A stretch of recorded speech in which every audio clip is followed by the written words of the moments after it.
If you answer yes to all three questions, you should retire today. Now, it doesn't mean you need to, but it means you should certainly consider it. Now, I plan on working forever as long as I like what I do. I'm really lucky because I love what I do. Many of you love what you do, and even if you had $10 trillion, you'd still do it. You might do it a little differently, but you're probably still going to do something. While others of you go, look, if I really knew I didn't have to keep working, I'm out yesterday. Well, I want to help you understand no matter where you're at, what you should do. Now, I make all these videos based on your comments, so I'm going to show you the comment that prompted this video. Now, you can see there were actually 3 comments for this video. On a recent video I put out titled, Can I Retire at 60 with $1 million in my 401k?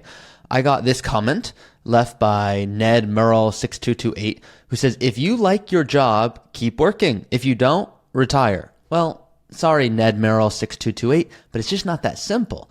Now, Michael 3614 says, you can retire on a lot less than $1 million in a 401k. Geez, it all depends on the lifestyle you want to maintain for the next 20, 30 years of your life. I'd argue that's correct.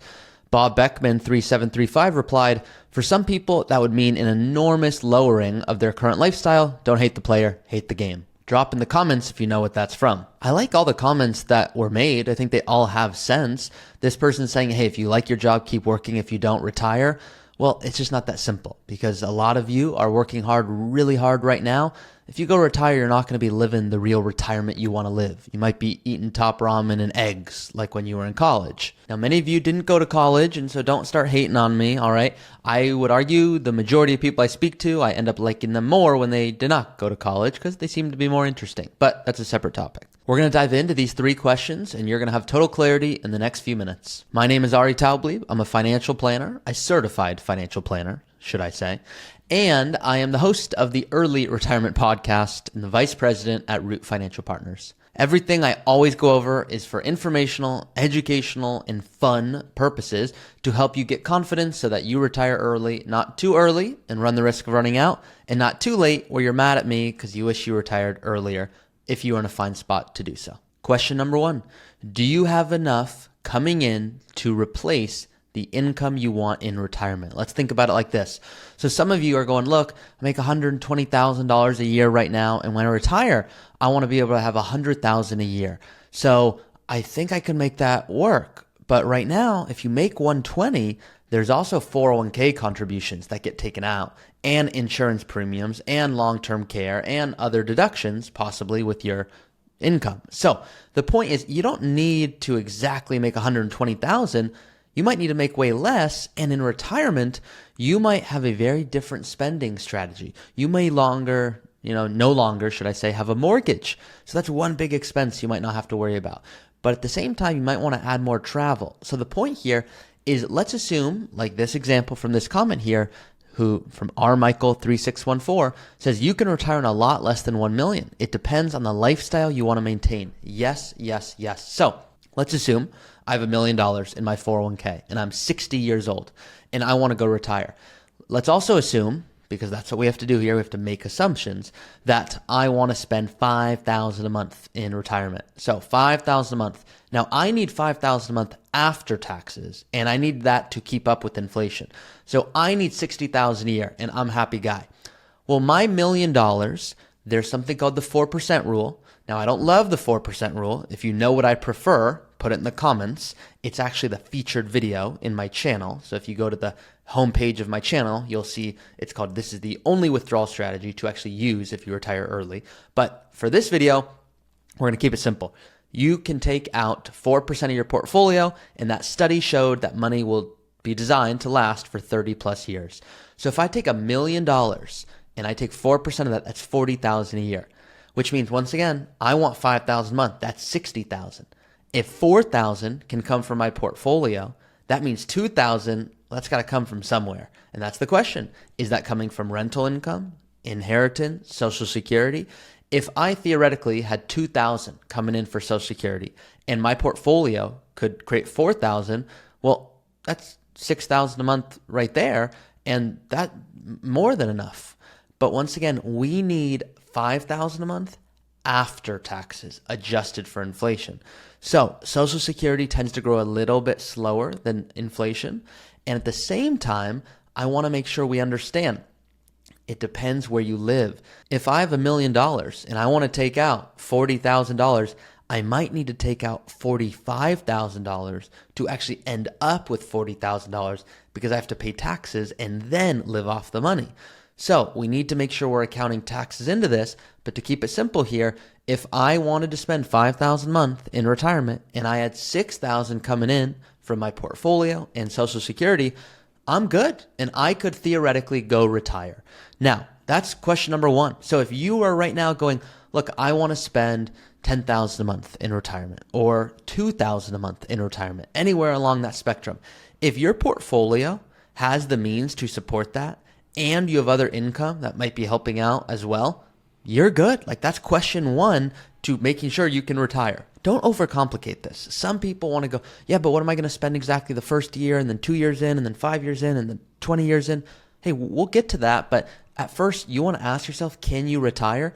If you might want to change and spend way more later because of a health event or life changes, you want to help out a child with a down payment, great, factor that into the plan. But at first, let's just dial in the basic expenses. Can we cover our needs? So no matter what, if something, God forbid, happens, markets go down, life changes, you know you're going to have a roof over your head and food to eat. Question number two, do you know what the heck you're going to do when you retire? Some of you are like, yes, I have a list of things. I'm going to snowboard and I'm going to hike and I'm going to spend time with family. And that's good enough for you. Others of you are like, no, maybe I'm supposed to know, but I've been working the last 40 years, so I don't really have time to think about what I'm going to do when I'm no longer working. Yeah, I like playing golf or I like playing pickleball, but beyond that, I don't really know. Some of you are like, I just cannot wait to travel, and that's going to be my thing because I've been, foregoing that for so long. Great. Like really think about purpose. And the exercise we'll ask our clients to do is to say, let's assume you love playing golf and you hurt your back. Well, if you can no longer play golf, what are you going to do? Let's assume you want to travel and all of a sudden your spouse has a significant health event and they can no longer travel. Will you still travel? Will that change? Now, we don't bring up these questions to induce anxiety. We do these so that you go, hey, I want to think about this deeper. So if God forbid something does happen, I'm not like, hey, my whole retirement got screwed up. So there's a level to this where it becomes too much what if, where I'll have a client go, yeah, but what if all of a sudden, Charles Schwab goes under and I lose all of my money, and at the same time, Vanguard goes away because that's where my money, those are the funds I'm invested in, and what if it turns out I slip and fall? I go, look, there's a risk I go outside and I get hit by a bus. So we have to think about this in a really clear way, but we need to think about this in a realistic way. So I ask my clients and I go let's really talk about this. I had a client that was about to move to Hawaii because they loved Hawaii. Turns out they did love it. Not forever, just for a few weeks. They almost bought a home there. So I just want you to avoid making a big mistake or feeling really lonely in retirement, because you retire, no longer have the coworkers you're around. And sometimes it makes sense to volunteer at the end of your kind of working career to kind of test it out and see how much you like it. Because sometimes people go, look, I thought it sounded good, but the reality is I'm not really feeling this purpose and fulfillment, and the organization isn't what I thought. Now all of a sudden you're like, hey, yeah, maybe I can work out for 2 or 3 hours a day, but the rest of the time I'm going to be bored and my spouse hasn't seen me for 30 years. So a lot of you, you're like, look, I know what I'm going to do. Great, you can skip this. Others of you are like, no, if there's an intentional way to think through this, I want to be smart about it. So number one is, can you support the income you want in retirement? Number two is, do you know what the heck you're going to do? And then number three, are you open to being dynamic in retirement? So when someone wants my green light to retire, I will joke and I'll say, look, I need you to become a retirement boxer. Are you okay with that? Now, I make up all these different phrases because I need to figure out things that are going to make it stick for my client, so they're thinking about me when they're in retirement spending money, going, yep, already told me. Yep, there's some article out there that says you need $3 million to retire, but I don't because I'm spending way less. So I'm not going to worry about that dumb article because that doesn't apply to me. Some of my job is telling my clients what not to worry about. Other parts of my job are saying, look, you know it, I know it, markets are down. That doesn't mean we get to take 5 trips this year. Maybe we take 3 trips this year. So I'll invite my clients to think about it as if they're business owners. Imagine you run a business right now and your business is doing well. You might hire more employees. You might innovate in the business by buying equipment that might make it easier for your employees, whatever it is. If your business is not doing well, are you going to go hire a bunch of employees or invest more money into the business so it grows? Probably not. You're probably just going to try to keep things afloat, and not like try to go innovate and put more money into it. Now, what I just explained is what most people do in retirement. They go like this. They close their eyes and they just spend what they want to spend in retirement no matter what. They're not open to shifting the strategy. Now, that is a sure way to run out of money. And the reason for that is when someone retires early, what you need to do is prevent getting unlucky. And the way you get unlucky is you retire early, you have a home remodel you want to do, you have travel because you have your energy and your health, you have extra healthcare costs traditionally, unless your employer provides it, and you're like, hey, I don't have Social Security yet, so it's all up to my portfolio. And now imagine your portfolio is going down because you got unlucky and you retired when markets weren't doing well. Well, now you're spending too much too quickly of your portfolio, and that becomes a big risk. So I don't tell my clients to live off of top ramen. What I tell my clients to go, are you willing to be dynamic? For example, you want to spend $6,000 a month. Are we open to maybe shifting that to $500 to $5,500 a month when markets are doing the following? And are we open to doing a tax strategy to take advantage of that time? So you take 3 tips this year instead of 4. Or are we willing to do the opposite, which is going, hey, I know you want to spend $6,000 a month, but markets are doing really well. So I want to ask you to actually spend more because you told me you want to help out your child with the down payment. This is the year to do it because we're going to buy a car next year. So what we want to avoid is putting too many big expenses into any single year because that will really change what you can spend the rest of your retirement. So if you're hearing this going like, no, that's not me, I'm not open to being dynamic. Well, you're really never going to get my green light to retire because you have to be willing to change. And, we don't live in fairyland where just markets are going to do well no matter what. Markets are going to do well and then they're not going to do well. And we have to be willing to adjust. And to me, it just makes a lot of sense. Just some people I recognize they don't like it. So they'll go purchase an annuity, which can sound good because it guarantees no matter what, you're okay. But the fees are way too high and you're sacrificing so much growth. It's proven not to actually be better for you. I just resonate personally with a more dynamic approach, and so do most of my clients. So those are the 3 questions. It's not more complicated than that. Yes, there's tax strategy and insurance and estate documentation and organization, and there's obviously more to it, which is why I have this channel. But that's the gist of it. So if you're looking for help, there's 3 options. Option 1 is you can use the Early Retirement Academy. That is the software designed for you to become your own advisor. You could build your own plan, run your own scenarios. That's where I tell people to start.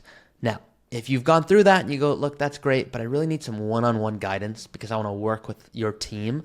I don't want to have to do this on my own. I want a partner. Well, that's when you can work with us directly. And that is a very good option if you're like, look, I have over $2 million. I want ongoing service. I want someone to be proactive and come to me and tell me things I otherwise couldn't have known. I want the full service. And then the third option is if you want to speak to me directly. I don't recommend this for many of you, but some of you are between 40 and let's call it 55 or 60 going, look, I want to work with you and your team. I just don't know if it makes sense yet. So you can pay me to just do a one-on-one optimization call. And for some of you, that sets you up well enough for 10 years or 5 years or 15 or 20 until it's time for you to retire. Now, I will tell people not to pay that. Sometimes they'll book. I'll refund the money because I go, look, it just doesn't make sense for you. The academy is good enough. Just watch this lesson. Other times I'll say, no, I can do a lot of good work for you. So those are the 3 options. I want to help all of you no matter where you're at. I hope that this was helpful. See you next time.